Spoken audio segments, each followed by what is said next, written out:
20% des rencontres dans la finale. Trump qui menace également de priver de rencontres certaines villes comme Los Angeles, Seattle, Boston, qui ne lui sont traditionnellement pas favorables. Le président américain et le président de la FIFA qui sont très proches. Il était même présent, Gianni Infantino, à l'investiture de Trump en janvier dernier. Il avait été l'un des premiers à le féliciter lors de son élection.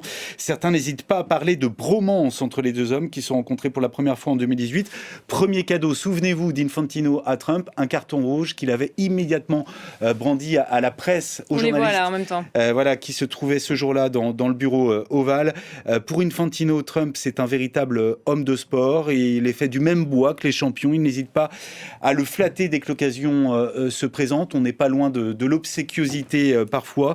Les deux hommes qui ont un intérêt mutuel à ce que cette Coupe du Monde se passe bien. La Coupe du Monde, c'est l'événement majeur organisé par la FIFA tous les 4 ans, sur lequel elle joue évidemment toute sa crédibilité. Puis demain, lors de la cérémonie, sera remis pour la première fois le prix annuel de la paix de la FIFA. On peut vous dire d'avance que le premier récipiendaire, ce sera Donald Trump, le président qui clame haut et fort qu'il mérite non pas ce prix, mais le prix Nobel de la paix. Ça n'a pas le même prestige. Un maigre lot de consolation. Il repartira à la Maison-Blanche, en tout cas, avec un prix, Donald. Il lâche pas l'affaire, en tout cas. Comment va se dérouler le tirage au sort ? 48 équipes qui participeront à cette Coupe du Monde, mais on n'en connaît que 42 pour l'instant. 4 Européens se qualifieront en mars prochain, ainsi que 2 équipes qui participeront aux barrages intercontinentaux. Ces équipes qui seront réparties en 4 chapeaux. Dans le premier, les 3 pays hôtes, le Mexique, le Canada et les États-Unis. Dans ce premier chapeau, on retrouve le gratin du foot mondial, les 9 équipes les mieux classées au classement FIFA, dont la France 3e. Ces équipes qui auront un statut de tête de série, c'est-à-dire un statut protégé, ces équipes-là qui ne pourront pas se rencontrer lors du premier tour. On va d'abord tirer les équipes du premier chapeau et leur affecter un groupe, et puis ensuite, on fera la même chose avec le chapeau 2, avec le chapeau 3 et le chapeau 4. Une nouvelle règle, les 4 meilleures nations classées à la FIFA, l'Espagne, l'Argentine, la France et l'Angleterre ne pourront pas s'affronter avant les demi-finales. Les 2 meilleurs, l'Espagne et l'Argentine, avant la finale. Et puis on connaîtra ce samedi les sites et les lieux de toutes les rencontres, et c'est important étant donné la zone géographique couverte par cette Coupe du Monde. 3 pays, je vous le disais, le Mexique, les États-Unis et le Canada, et 16 villes hôtes réparties sur plusieurs fuseaux horaires qui vont donc accueillir des matchs de cette édition. Pour les petits jeux, scénario le plus favorable pour la France et le pire que peut craindre Didier Deschamps, ça donnerait quoi ? Allez, on va regarder tout ça. Tout d'abord, le meilleur tirage, le tirage le plus favorable pour les Bleus, l'Australie, que l'équipe de France a déjà affronté en phase de groupe. Ça va pas nous porter malchance, ça, de faire ça là 2018, mais non.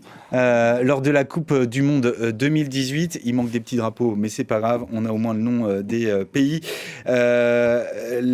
L'Australie que la France avait eu le plus grand mal à battre tout de même en Russie en 2018. L'Afrique du Sud, je vous ai mis l'Afrique du Sud également, ainsi que la petite île de Curaçao qui est au large du Venezuela, qui s'est qualifiée pour la première fois, Curaçao, pour la première fois, me dit Alice de Comarmont dans l'oreillette, au large du Venezuela. Donc c'est cette petite île et qui participe donc à sa première Coupe du Monde. Le pire tirage parmi les équipes qui ont déjà leur billet, on a exclu d'emblée les équipes barragistes. Le Maroc, demi-finaliste de la dernière Coupe du Monde que la France avait éliminé. Meilleure nation du continent africain. C'est un test de culture G, il n'y a pas les drapeaux. Avec un groupe, je les avais mis pourtant, bon c'est pas grave. Avec un groupe de joueurs qui se connaît par cœur, emmené par Hakimi, l'un des meilleurs défenseurs de la planète, récemment désigné Ballon d'Or africain. La Norvège de Erling Haaland qui a terminé largement en tête de son groupe de qualification à la Coupe du Monde. Et puis la Nouvelle-Zélande, emmenée par le buteur de Nottingham Forest, Chris Wood. À noter qu'il ne pourra pas y avoir 2 représentants d'une même confédération dans le même groupe, hormis l'Europe qui comptera 16 pays qualifiés, soit le tiers des pays qualifiés pour cette Coupe du Monde. Bon, grosse séquence demain qu'on va évidemment vous faire vivre en direct sur nos antennes. À partir de 18h. Voilà, à partir de 18h avant ce mondial sur qui nos démarrera. Antennes et sur le site internet, il y aura également sur nos 4 antennes évidemment et sur le site internet pour